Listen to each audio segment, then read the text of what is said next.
So welcome back, everybody. It's 2 p.m. and we should stay on schedule here at Goethe-Institut, Kultursymposium Weimar, so let's start right away. My name is Carsten Knob. I'm the editor-in-chief of digital products of Frankfurter Allgemeine. I'm your moderator for the panel that's coming up next, and I will just very briefly introduce, well, yeah, he is quite a guy.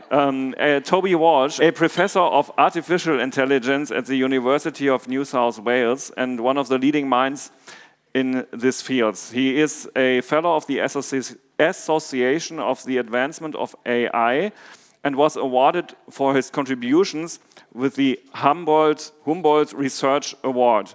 He is author of quite a few books, and very recently there is a new one, and this is a fast forward to the year 2062, and 2062 is the year in which machines become as intelligent as we are, or even more intelligent. At least that's what Toby figured out. So, Toby, welcome to Weimar, and the stage is yours. Thank you very much. Thank you. Thank you. Thanks. Can we have the presentation up? Coming up. Great. Well, it's wonderful that the Kultursymposium is picking this as one of its topics, because I spent my whole life dreaming about artificial intelligence and trying to build very limited intelligence into machines. And for most of that time, it's been science fiction.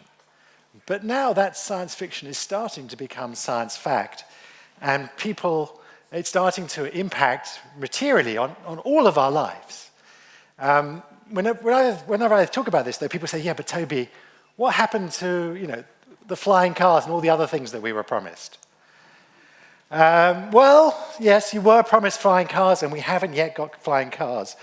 But actually, AI was the problem.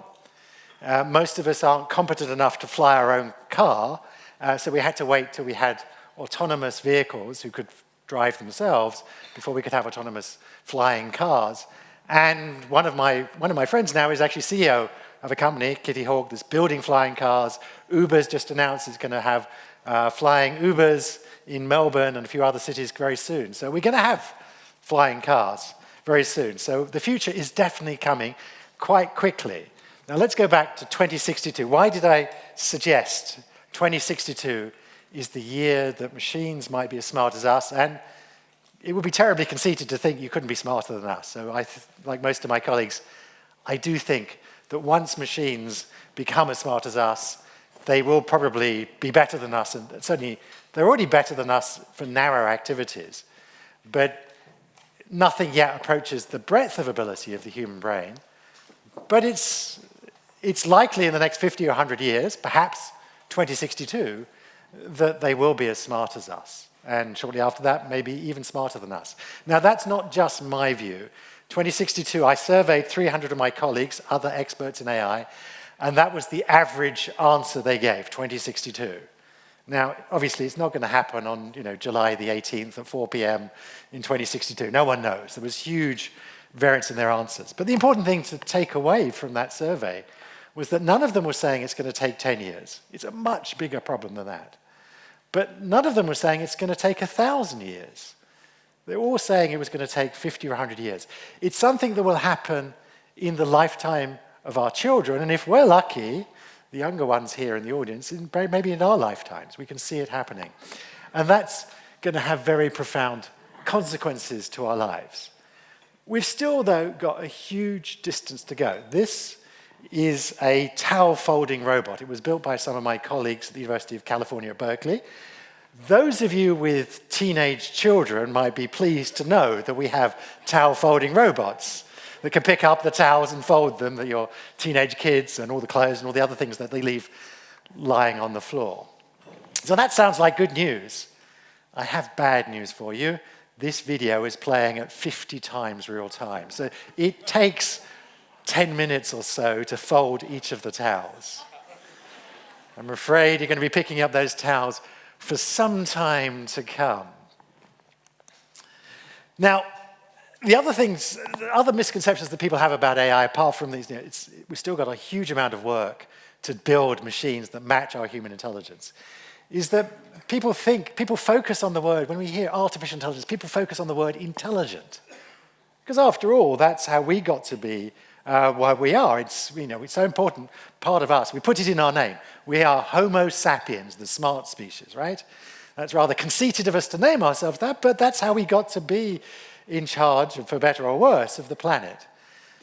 But the intelligence that we're building in machines is going to be very different, very artificial to the sort of intelligence that we have, human intelligence. And the analogy I like to give to people is flight. So here you're seeing pictures of natural flight, birds with wings and feathers that flap them. That's quite a different solution to artificial flight, human flight, the stuff that we do in aeroplanes with a big fixed wing and a ginormous big engine underneath. We came at the problem in a different way, a much different way, arguably a better solution. We fly further and faster than the birds do, and we wouldn't be flying around the planet the way we do, as easily we do, if we were trying to build planes that flapped their wings and had feathers. In fact, we don't really still understand how feathers work. We'd still be standing at the end of the runway, I think, flapping vainly our arms trying to get off. We came at the problem in a different way. There are multiple solutions to how you can move heavier than air objects through the air. We came at it in a different way. There's the same fundamental laws, the Napier-Stokes equations that describe fluid motion, that govern both human flight and natural flight in birds. But we came at it with a very different solution. And from what we can see with AI today, it's going to be equally a very different solution. It has a very different flavor. It's much more statistical. It's much more, at the moment at least, much more brittle than human intelligence. So it's worth thinking it's not going to be like our human intelligence. Another way of calling it is I think actually we should call it alien intelligence, really, in some sense. There are at least two separate examples of intelligence on the planet. This is the other example. This is the octopus and the cephalopod family. Nature has come up with two different types of intelligence on the planet already. An octopus is a fine example. 3/5 of an octopus's brain are in its 8 legs. Octopuses have a remarkable intelligence. They're the only invertebrate that's protected from experimentation under European law. For those who work with octopuses know that they're incredibly smart. They can recognize people's faces. They're able to use tools. They can open jars. They're famous escapologists. But that intelligence in an octopus we evolved completely separate to human intelligence. If you look at the evolutionary tree, we can trace back to when we shared an ancestor in common with the octopuses. And that was 60 million years ago. At that point, there was only single-celled life on the planet. So whatever intelligence an octopus has, it evolved completely separate to our intelligence. And it behaves and looks quite different to us. And similarly, the intelligence that we believe we will build in machines will be of completely different form than the intelligence that we experience ourselves. So what can we do today? Well, Andrew Ning, a colleague of mine, he was the chief scientist at Baidu, came up with a very good rule of thumb, which is we can solve with computers things that take a moment's thought. So as an example, here's what we can do. If you're listening to me in German, this is a very good example of what we can do. We can do simultaneous translation. The translators, thank you very much for translating translators. They are doing it almost effortlessly. It's going in one ear and out their mouth almost immediately. We can do that with computers today. We can translate from English into German or in almost any pair of languages. We can do that with a device. That's going to change the planet because those communication barriers are going to change. But it's also worth remembering, like any technology, that gives us something wonderful. It gives us the ability to communicate with each other. But that may also take something away. Learning a foreign language is really important to understand how those people think and their culture, and those things that are really important, the words that don't have a direct translation. in one language to other. So we have to think carefully what we gain as well as what we lose. We will lose something if we hand over when no one can speak, when no one's bilingual or trilingual or multilingual. We will be giving up that understanding, giving it over to the machines. Something else that we can do already today is we can build autonomous cars. I mean, we can't yet fully solve, we don't have level 5 full autonomy where you can just sit back in the car and let the car do everything. We're still some way away from that. We can build autonomous cars that will drive down the highway. That's much easier than driving around the city where bicyclists come at you in all directions, cyclists, pedestrians cross the road. Much more confusing, much more chaotic environment in the city. But we can drive down the highway. If you've got a top-end Mercedes, a top-end Audi, or a Tesla, that will drive down the highway already without you having to touch the wheel. And it's only a few years before we'll actually be having, all of us will have fully autonomous cars. Most of the major car manufacturers have said that they'll be selling fully autonomous cars in the next decade. That's not just Tesla, who have no idea what a deadline is, but that's even the staid Swedes at Volvo who've said by 2025, which is 6 years away, they will be selling fully autonomous cars. And that's going to be great. Thousands of people who die on the roads of Germany every year will not be dying on the roads of Germany moving forwards, because most of those accidents are caused by the idiot driving the car. 95% of accidents are caused by human driver error. They're not caused by mechanical failure. They're caused by the human's misjudgment. And machines won't be making those misjudgments. They won't be driving when they're tired. They won't be texting. They won't be drunk. All the mistakes that we make as humans, they won't be making. They'll be laser focused on driving. So it's going to be a really great world without those road deaths. It's going to make transport so much more efficient, so much cheaper. But it's also worth thinking of the other consequences. The mobility that the young have because they're too young to drive. The mobility that the elderly have because they were too old to drive. The mobility that people with disabilities get given by autonomous cars that will change the nature of our society. And it's worth remembering, the city, certainly in many countries like the United States, was defined by the motor car. The autonomous motor car will redefine it. Now, some people will say, well, of course, the edge cases are some way away, but we do already have fully autonomous, if you constrain the environment, we have fully autonomous vehicles driving around. These are mines in Australia. They have these dumper trucks. They're the size of a house. They're 10 meters tall that drive around fully autonomously. They drive around much more efficiently than human drivers do. They wear out the brakes and the tires much more slowly. It's much more economic efficient. But the real benefit to Rio Tinto and BHP is that fatalities, accidents, have plummeted. There used to be hundreds of people who were killed in mining accidents in Australia every year. Last year it was 3 dozen. 3 dozen too many, but we've literally got people out of the coalface. We've made it so much safer by getting human out of danger zone. So it's going to be very transformational. It's easy to see what the primary transformations are, that we're not going to be driving. And that's going to, for me, I hate driving, that's going to be great news. I can focus on doing other things. I can sit in the car, catch up on my emails, read a book, do the things that I enjoy. But it's worth thinking of what other, and this is always with AI and all the other impacts of AI, it's worth thinking of the secondary consequences and the knock-on effects. So car designers are thinking about designing cars as offices and even as hotel rooms. You could go to bed in Berlin and wake up in Paris. How that will change the nature of our world. A third of your roads are used for parking. Well, if you've got autonomous cars, they don't have to park. They only park because they're waiting for you. And they have to wait for you so you can go on to your next thing. Now they can go off and earn money themselves. What's that going to change the nature of car ownership? Why would we bother to own cars when we can share them with everyone? Car manufacturers are going to have to think very carefully through this. If we stop all of us buying individual cars and we start sharing cars, because now it's much easier because the cars can go off and do things. Another example of a technology that's starting to enter our lives, powered by AI, is face recognition.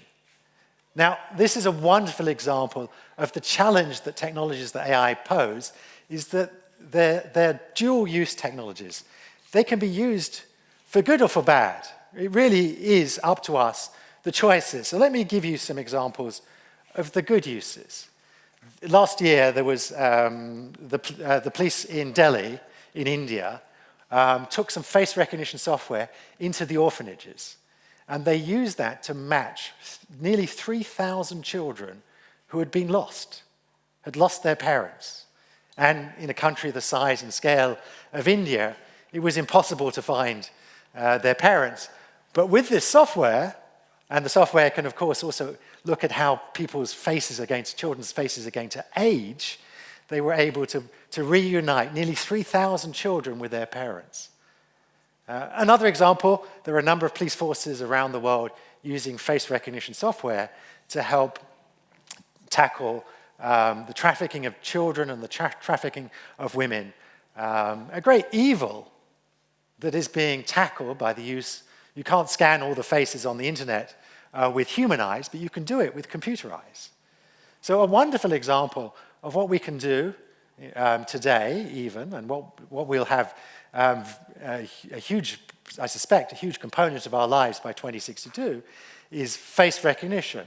So those were the good uses, but equally we're already seeing much more sinister, much more challenging uses of technology like face recognition.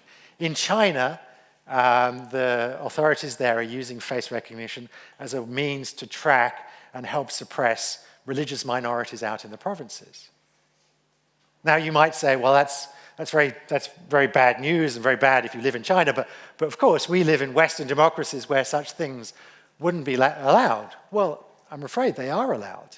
In my home country at the moment, Australia, the government is building a database that has everyone's photograph, everyone's biometric information available. Anyone with a driving license, anyone with a passport, your photo, all of your biometrics is in a big database that's being used for the purpose of national security. Now, those of us who live in Australia, I don't think most of us feel that we have such challenging national security problems that we need Big Brother, government, to be able to literally watch us day and night. It changes the world that you live in. It really does. As an example, last year, there was a rock concert in China where the police identified a criminal, someone who was evading justice, in a crowd of 50,000 people with some face recognition software. You can't scan a crowd of 50,000 people with eyes, with human eyes, but you can do it with machine eyes. Now, in this case, it was someone who had a criminal who was wanted by the police. But that changes the nature of being out in public spaces. If you go on a political demonstration in a crowd of 10,000 people, you used to be able to assume you were anonymous. But now we have the technology, if we so choose, no longer to be anonymous. And how that changes the world that you live in. And it's not just the fact that the technology gets used. It's the fact that you know it's there, that you know that you can be watched. That will change what you do, even if no one is actually watching, even if no one's looking at what the algorithms are saying. So these are very dangerous things, and we have to worry and we have to think about where does the technology enter our lives and where is it better not to have the technology in our lives. Another area that we're already seeing the challenges is in our political discourse. We have the technology, deep fakes, to synthesize video, audio, and text, completely artificial. We can make Obama, Trump say anything that they didn't necessarily say. It's possible to make realistic video, so realistic that we are now at the point where, unless you saw it with your actual eyes, you can't say that it didn't happen. And we're already seeing, my colleagues have already, I have a bet with colleagues that in the next year, there's going to be a major election that's going to be thrown by one of these deep fakes, which is released at the last moment, and there isn't time for people to prove that they didn't say that or do that or whatever. It takes us to a very difficult world, a very strange world. Unfortunately, it takes us to a world, I fear, where politicians will be even less accountable. We already struggle with the accountability of our politicians. But now we get to the point where politicians can say, oh, it's a fake. Trump is saying this all the time, and we have no idea. It used to be, if you said something or did something and it was caught on camera, as a politician at least, you had to own up to it, you had to admit it. Well now, and Trump does this all the time, they can just deny it was actually true. They say, oh, it's just a fake, deep fakes. And we have no idea. So maybe this takes us into a world in which politicians are even less accountable than they are today. Very strange and worrying world. And another aspect of the world that's going to be changing by 2062 is the very nature of, well, all of our work, everything we do. And there's certainly there'll be a panel coming up soon on this whole topic. There are certainly worrying predictions being made by economists about what sort of world is it. Are the robots going to do all the work? What's going to be left for humans to do? Now, I want to reassure you, some of the predictions are just way off. The predictions that 50% of jobs are going to be automated in the next 2 decades. The famous Frey and Osborne study from 2013 from the University of Oxford. If you look carefully at the data, some of the predictions are just false. One of the predictions they make is that bicycle repair person, people who repair bicycles, are going to be replaced in the next 2 decades. Well, I can assure you, we are not going to replace bicycle repair people anytime soon, and I doubt by 2062 we'll have replaced bicycle repair people. There are 3 good reasons, actually. The first good reason is I've asked all of my colleagues around the world, none of them are working on bicycle repair robots. So none of us is actually trying that problem. It's going to be a difficult, challenging task to build a bicycle repair robot. Anyone who's repaired a bicycle knows bicycles are difficult, fiddly things. I imagine maybe one day we could build a robot competent enough to do that. But it's going to be a bloody expensive robot that does that. And unfortunately, bicycle repair people are not very well paid. It doesn't make economic sense to replace not very well paid people by very expensive robots. So I can't see that happening anytime soon. And the third reason, and this goes to a very important point, which is that we're social animals. And actually, I was talking to a friend of mine, she owns a bicycle shop, and I said to her, I was telling her about this anecdote, and she said, oh, but we lose money repairing bicycles. I said, so why do you bother to repair bicycles? She said, well, it's to get people in the shop. It's to build a relationship with them. It's to start telling them about the latest routes and the latest kit, and eventually it's to sell them a new bicycle. And that's something that we do face-to-face. That's not something that we're going to get robots to do. We are social animals. We prefer interacting with other people. And there's plenty of jobs where we're going to prefer interacting with other people. There's no shortage of work, actually, on the planet. There may be a shortage of jobs, but there's no shortage of work. There's all the looking after the elderly, the looking after the young, the looking after people with disability, all the voluntary work we do in society, much of which is done by women, much of which isn't properly paid for today, at least, which we could do as humans, and we're not going to get machines to do anytime soon. I always say to people, a fantastic way to improve the economy of any country would be to improve the educational outcomes of that country. And we know how to do that. If you halve class sizes, then you will get much better education. All educational experts will agree, if we had smaller classes, more individual teaching, humans with humans, we would get better educational outcomes. Well, there's an easy way to do that. Double the number of teachers, you'll halve the class size, and you'll have much better educational outcomes. So it's more a question of how do we afford that? If the robots are generating all the wealth, how do we distribute that wealth so that we can afford to do the things that we want to do? It's a distribution problem as much as it is an economic problem. And maybe we will work less. Certainly the history of the Industrial Revolution is that we have worked less. Before the Industrial Revolution, most of us worked every waking hour. People forget that the weekend was an invention of the Industrial Revolution. There's nothing about the Earth going around the sun that requires us to have 2 days off. Right? We demanded it as we started to automate work in factories. We demanded to have Sunday off to go to church. We then demanded Saturday afternoon, the whole of Saturday. There are a number of companies in the UK, New Zealand, that are trialing a 4-day week. And they're discovering some interesting facts. One, that people are just as productive in 4 days as they are in 5. You stop having all those bullshit meetings and start doing all your work. And second, so you can pay people just as much. And second, people are happier. Right? We could end up in a world in which we do work a 4-day week or a 3-day week. And that would mean we get to spend more time doing the things that are important, spending time with our family, going to cultural events, coming to the Goethe Cultural Symposium, all the things that actually speak to us at the end of the day. Because when we get to the end of our lives, most of us don't sit around thinking we should have spent more time in the office.